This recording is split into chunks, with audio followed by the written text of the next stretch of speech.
नमस्कार दोस्तों, मैं मंगल सिंह आपको इस वीडियो में कि कीबोर्ड का जो है क्वेश्चन है उसको कैसे सोल्व करते हैं उसके बारे में बताऊंगा। जैसा कि क्वेश्चन में दिया है, the length, breadth and height of a room are 5 metre, 4 metre and 3 metre. Find the cost of white washing the walls of the room and ceiling at the rate of 7.50 per meter square। गिवन है इसमें L is equal to 5 metre, B is equal to 4 metre, H is equal to 3 metre. Find क्या करना है हमें? Walls यानी जो हमारा रूम है उसकी वॉल्स और सीलिंग पहले हमें व्हाइट वॉश करना है और उसमें कितना खर्चा आएगा वो हमें मालूम करना है। तो आप देख रहे हैं कि इसने बोला है कि washing the white washing the walls of the room and ceiling, यानी उसके चारों दीवारों पर और सीलिंग पर उसका व्हाइट वॉश करवाना है। उसका में कितना स्पेंड होगा उसको पूछ रहा है। अब आप देखिए हमारे इसमें इसका क्या मतलब हुआ कि हम इसका जो है एरिया निकालेंगे। एरिया किसका? एक तो होगा curved surface area plus curved surface area में सीलिंग नहीं आता है, तो सीलिंग में क्या है? Length into breadth. तो ये हमें निकालना है। तो आप देखिए ये हमारा आप सभी जानते हैं two cost L plus B into H plus ये होता है हमारा कर्व्ड सरफेस एरिया और ये है हमारा सीलिंग का एरिया। बराबर, जो मैं पिछली वीडियो में आपको बहुत ही अच्छी तरीके से समझा चुका हूं। इक्वल टू 2 कोस्ट L कितना हमारा 5 और ब्रेथ कितना 4, हाइट कितना 3 plus L into breadth 2 into 9 into 3 plus 5 into 4, यानी 2 9 जा 18, 18 3 जा 54 प्लस 5 4 जा 20, ये कितना होगा 74 मीटर स्क्वायर। अब इसमें आपने देखा कि 1 मीटर का क्या दिया हुआ 7.50 पर मीटर स्क्वायर, यानी 1 मीटर का जो चार्ज है वो दिया हुआ है 7 रुपए 50 पैसे। तो अब हमें इसमें क्या करेंगे?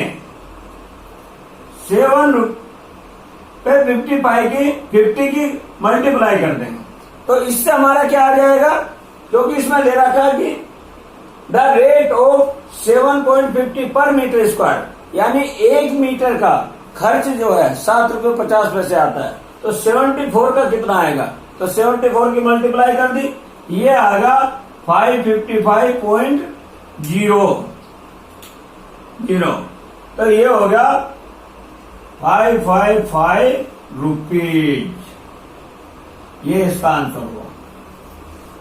देखा, यदि हमें इसके बारे में कंप्लीट नॉलेज है तो हम कोई किसी भी तरीके का क्वेश्चन उसको सोल्व कर सकते हैं। क्योंकि अब हमें ये तो मालूम था लेकिन ये नहीं मालूम था, तो हमने क्या, ये मैंने पूरा आपको डिटेल में बताया था पिछली वीडियो में। तो उसमें देखिए अब मेरे को मालूम लग गया कि सीलिंग में करना है तो सीलिंग का एरिया क्या होगा? सीलिंग का एरिया होगा लेंथ इंटू ब्रेथ। तो इसमें ऐड कर दिया मैंने लेंथ इंटू ब्रेथ। बराबर, हम दूसरा एग्जाम्पल लेते हैं जो क्यूब पर आधारित है। इसमें लिखा है 3 cubes whose edges 3 centimetre, 4 centimetre and 5 centimetre form a single cube. Find the surface area of the new cube.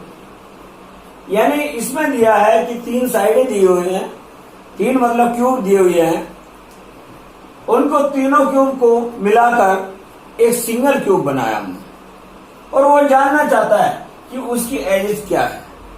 तो हम देखते हैं कि let x centimetre be the edge of new cube.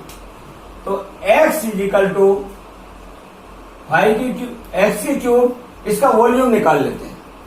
X की क्यूब इज इक्वल टू 5 की cube plus 4 की cube plus 3 की cube, यानी तीनों का वॉल्यूम निकालकर उसको जोड़ दिया।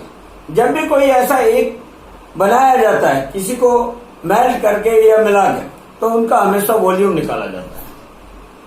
तो x cube is equal to 5 की क्यूब हो गई 125 प्लस 64 प्लस 27, यानी एक्स की क्यूब आ गया इज इक्वल टू 216। तो एक्स इज इक्वल टू आ गया 216 की पावर 1/3। ये पावर दूसरी साइड में जाके रेसिप्रोकल हो जाती है। तो x इज इक्वल टू 6 की पावर 3 इंटू 1/3।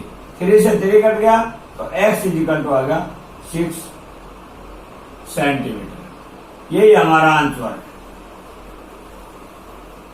आपने देखा कि किस प्रकार से आसानी से हमने न्यू जो क्यूब है उसकी साइड निकाली है।